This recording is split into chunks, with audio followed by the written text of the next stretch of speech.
නායකයෝ ජනතාවගේ උවමනාවන් වෙනුවෙන් නෙවෙයි පෙනී හිටියේ.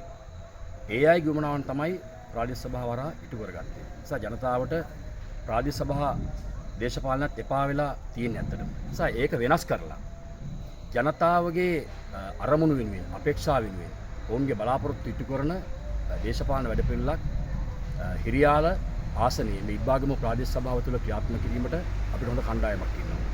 අපේ කණ්ඩායම හැඟීමත් එක්ක මේ ආසනය පුරා ගම්මාන 354ක් තිබෙනවා. ඒ වගේම ගාම්ලාරි වසම් තියෙනවා 116ක්.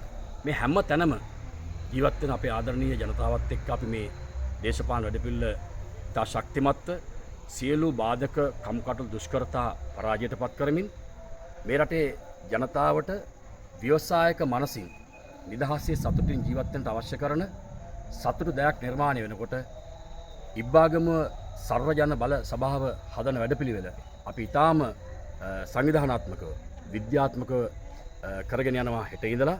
ඒකේ ආරම්භය තමයි අද ගොඩගම විහාරස්ථානයේ අපි කණ්ඩායමක් විදියට මේ ස්ථානයට ඇවිල්ලා අපි සම්බුද්ධ ශාසනයේ ආශිර්වාදය අරගෙන අපි ගොඩගම නායක ස්වාමින් වහන්සේගේ ආශිර්වාදය ස්වාමින් වහන්සේලාගේ ආශිර්වාදය අරගෙන අපි කණ්ඩායමක් විදියට එකට එකමුතු වෙලා මේ අරමුණු ජයග්‍රහණය කිරීමේ වැඩසටහන අදින් අපි ආරම්භ කරනවා. බොහොම ස්තුතියි.